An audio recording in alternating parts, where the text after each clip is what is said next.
Hello दोस्तों, नमस्कार। कैसे हैं आप लोग। एक नए विचार के साथ मैं आप लोगों के साथ फिर इस समय हाजिर हुई हूँ। मैं आप लोगों को जैसे छोटे छोटे मुद्दे इस समय होते हैं, मैं कई टाइम से देखती भी हूँ और जो मैं बाहर देखती हूँ अपने पर्यावरण के आसपास और जो ऑब्जर्व करती हूँ वो मैं आप लोगों के साथ शेयर करती हूँ, क्योंकि आप लोग मेरे परिवार का हिस्सा हैं।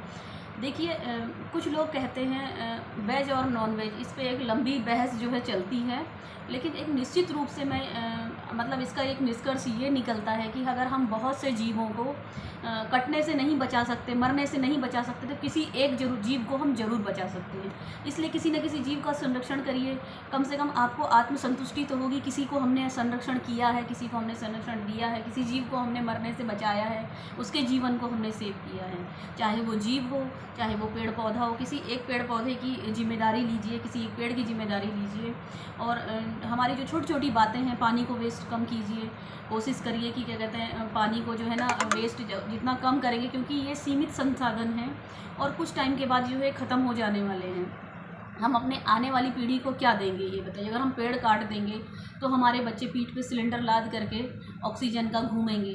तो इसलिए कोशिश करिए कि आज से ही पेड़ लगाना शुरू कीजिए, क्योंकि हमारे पूर्वज कहा करते थे कि मैं आज आम का पेड़ लगाऊंगा तो मेरी आने वाली जो पीढ़ी है वो जो है आम खाएगी, है ना।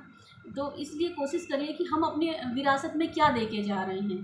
क्या पैसा हमारे बच्चे, क्या पैसा थोड़ी न जमाएंगे ये बताइए। अनाज के खेत हम लोगों के नष्ट हो गए हैं। खेती के प्रति हम लोगों ने अपने मतलब एक नज़रिए को बदल दिया है बिल्कुल। किसान को हम लोग ऐसी हे दृष्टि से देखते हैं कि लगता है कि ये लोग हमारे समाज का हिस्सा ही नहीं है। जबकि किसान एक राजा होता है, वो किसी पे डिपेंड नहीं होता है, किसी पे आश्रित नहीं होता है, वो स्वयं उगाता है, स्वयं का वो खुद मालिक है, अपने परिवार का वो खुद संरक्षण करता है। हम लोग उन पे डिपेंड हैं, इसलिए हम लोगों को उनका धन्यवाद करना चाहिए। छोटे बुनकरों को संरक्षण दीजिए, हैंडमेड क्राफ्टिंग को संरक्षण दीजिए, जिससे कि हमारे देश में ये बढ़ती चली जाए। और इन सब चीज़ों का जो है ना अब एक नया रूप ले लिया है प्लास्टिक में। आपको बाल्टी लेनी है तो वो प्लास्टिक की लेनी है। आप इसलिए जो है प्लास्टिक कम से कम यूज़ करिए, क्योंकि ये हमारे स्वास्थ्य को तो खा ही जा रहे हैं, स्वास्थ्य को तो बर्बाद कर ही रहे हैं। ऊपर से जो है ना 10 तरह की बीमारियां अलग फैला रहे हैं, और इनसे जो है ना बहुत ज़्यादा प्रदूषण फैलता है। ये जो है अगर कहीं मिट्टी में दबे रहते तो ये बहुत लंबे टाइम तक जो है सड़ते नहीं हैं। इसलिए रिसाइकल होने वाली चीज़ें ही खरीदिए। अभी मैं कुछ दिन पहले एक उसमें देख रही थी, किसी ने डेवलप किया है इस तरह के चाय के कप और गिलास उन्होंने डेवलप किए हैं कि आप उनको चाय पीने के बाद ना उनको खा भी सकते हैं। और गोबर से बने हुए प्रोडक्ट्स का यूज़ कीजिए।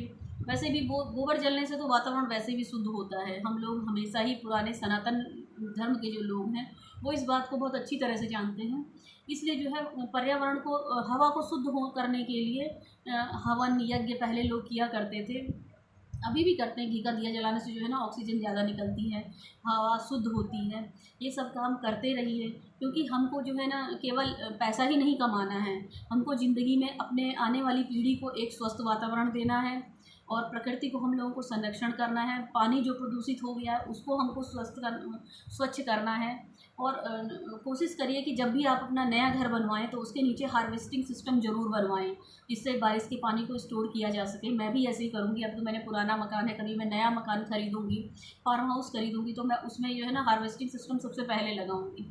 क्योंकि मुझे लगता है कि बरसात के टाइम पे ना बहुत ज़्यादा पानी जो बरसता है और वो जो है वेस्ट हो जाता है। उस पानी को हम अपने पेड़ों को देने के लिए यूज़ कर सकते हैं, और उस पानी से हम अपनी गाड़ियाँ धो सकते हैं, अपने घर की धुलाई कर सकते हैं, यहाँ तक कि हम लोग उसको फ़िल्टर करके पी भी सकते हैं। चलो पीने की बात मैं नहीं करती हूँ, लेकिन ये है कि घर के और जो काम होते हैं उसके लिए तो हम उस पानी को यूज़ कर सकते हैं ना दोस्तों। तो कोशिश करिए, मतलब एक दिन भर में मतलब आधा घंटा ये सोचिए कि हमने प्रकृति के लिए क्या किया। हमने अपने आने वाली पीढ़ी के लिए हम लोग बैंक बैलेंस रख के ना जाएं, लेकिन हम अपने आगे आने वाली पीढ़ी को एक स्वस्थ वातावरण दे के जाएं। ठीक है दोस्तों, एक नए विचार के साथ मैं आप लोगों से विदा लेती हूँ। बाय दोस्तों, मिलते हैं नेक्स्ट वीडियो में।